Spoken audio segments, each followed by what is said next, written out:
24 जून पाणीवाली बाई म्हणून परिचित असलेल्या महाराष्ट्रातील लोकनेत्या मृणालताई गोरे यांचा जन्मदिवस। नमस्कार, मी शर्वरी आणि आपण पाहत आहात कलाकार दिनविशेष powered by goprag.com। Mrinal Keshav Gore यांचा जन्म 24 जून 1928 रोजी झाला। ज्या काळात महिलांचं राजकारणातील प्रमाण नगण्य होतं, त्या काळात मुंबई महाराष्ट्रासह भारतातल्या राजकीय आणि सामाजिक वर्तुळात मृणालताई गोरे यांनी आपली स्वतंत्र ओळख निर्माण केली। पारदर्शकपणा आणि निस्वार्थीपणा ही मृणालताईंच्या संपूर्ण वाटचालीची ओळख। मृणालताई वयाच्या अगदी 20व्या वर्षीच साने गुरुजींनी स्थापन केलेल्या राष्ट्रीय सेवा दलाच्या संपर्कात आल्या। पालघरला गेले असताना सेवा दलात परिचय झालेल्या केशव गोरेंशी 1948 मध्ये त्यांनी कुटुंबाचा विरोध जुगारून लग्नगाठ बांधली।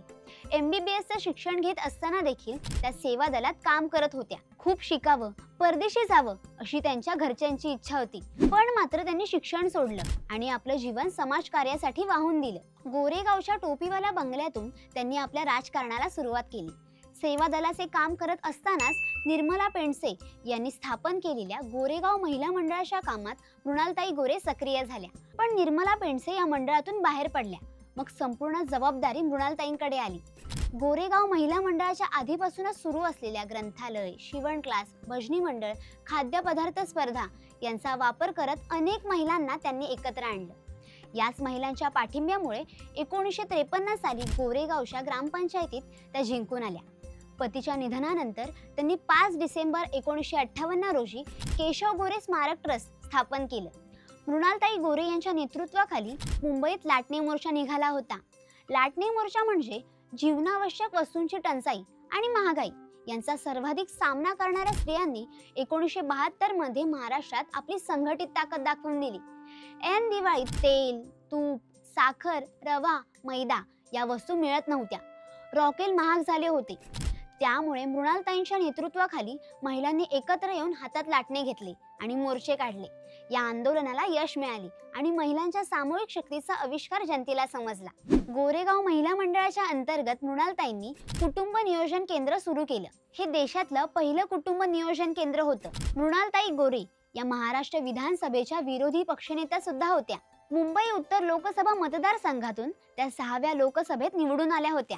1957 पर्यंत बृहन्मुंबई महापालिकेची हद्द जोगेश्वरी पर्यंतच होती। ती हद्द गोरेगाव पर्यंत वाढवण्यासाठी मृणालताईंनी आंदोलन केले। ही हद्द वाढवल्यानंतर गोरेगाव ग्रामपंचायतचा बृहन्मुंबई महापालिकेत समावेश झाला। ज्यावेळी जोगेश्वरी पर्यंत बृहन्मुंबई महानगरपालिकेची हद्द होती, तेव्हा जोगेश्वरीमध्ये पाण्याचे नळ आले होते। मात्र गोरेगावात पाण्याची प्रचंड टंचाई होती। जर जोगेश्वरीत नळ येऊ शकतात तर गोरेगावात का येऊ शकत नाही? हा पाण्याचा प्रश्न मृणालताईंनी हाती घेतला। मालाडच्या भाद्रण नगरच्या वसाहतीमध्ये 4 मुलं दूषित पाणी पिऊन मृत्युमुखी पडले। ही बातमी कळताच त्यांनी तिथे जाऊन त्यांचा पाण्याचा प्रश्न समजून घेतला। महापालिकेत त्यांनी हा पाण्याचा प्रश्न उचलला। आयुक्तांना सांगितलं की 24 तासात तिथे पिण्याचे पाणी दिले पाहिजे। आयुक्त पिंपुटकरांनी त्यांची मागणी मान्य केली। अनेक भाडेकरू एकत्र रस्त्यावर जमा झाले। रात्रभर काम करून 12 तासात पाण्याचा प्रश्न सोडवला। अवघ्या 12 तासातच सकाळी तिथल्या नळाला पाणी आलं। मृणालताईंनी 1962 साली मुंबई उपनगराचा पाण्याचा प्रश्न सोडवण्यासाठी पहिली पाणी परिषद भरवली। उत्तर मुंबईतील गोरेगाव उपनगरात पिण्याच्या पाण्याचा पुरवठा करण्यासाठी केलेल्या प्रयत्नांबद्दल मृणालताईंना पाणीवाली बाई असे टोपणनाव मिळाले। कशी वाटली ही विशेष माहिती हे आम्हाला कमेंट करून नक्की सांगा। हा व्हिडिओ आवडला असेल तर लाईक करा, जास्तीत जास्त लोकांसोबत शेअर करा आणि आपल्या कलाकार YouTube चॅनलला सबस्क्राइब करा।